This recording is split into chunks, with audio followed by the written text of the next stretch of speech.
Hello, Julia here from Julia's Mini Quilts. I thought I'd show you today how I make a little Mediterranean themed mini quilt. So I've designed this sheet, sorry about the mark in the middle, with a little village, some landscape and a sea view. So the first thing that I do is that I gather together the fabrics that I'd like to use for my little quilt, rather than just pulling out any old fabric from a pile of fabrics. So here you've got a mix of fabrics for the sky, the sea, the villages and the land. Now what's interesting is if you take away these dark colours, look how sort of wishy-washy and pale it is. As soon as we add the darker colours, it really adds to the design. So it's really important to think about your fabrics and getting a good balance of lights, darks and mediums across the balance of the quilt. Now, I make my quilt by creating a sort of a collage, a picture. I'm going to show you this little seaside one that I'm designing, of pieces of fabric which are laid onto a thin piece of wadding. This is an ultra thin wadding called Hobbs Thermal, perfect for miniature quilts.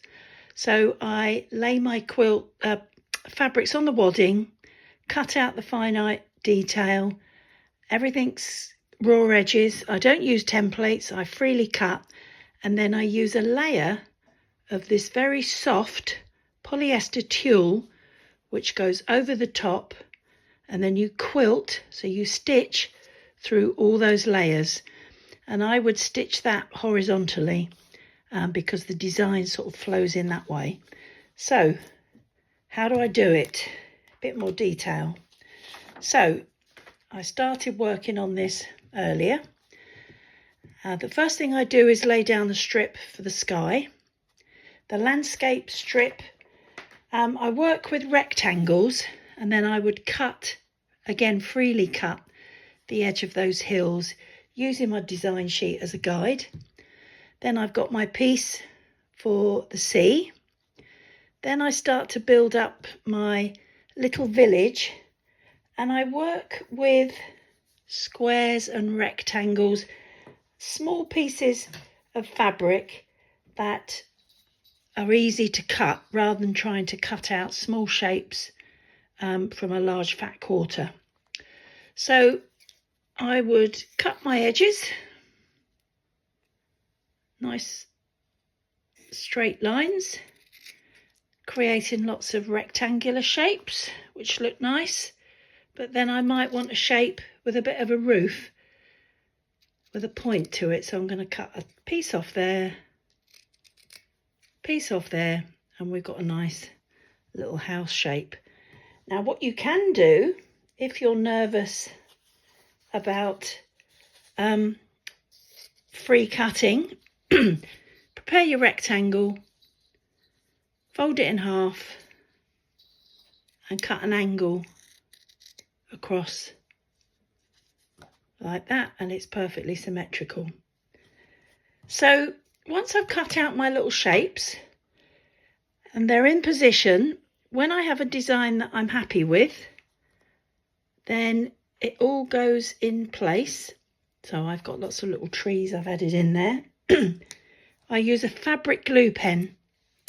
This is a sew line pen, and the way that I do it is that I put my nail on the quilt and I put a small dab of glue. Oh, this is dried out.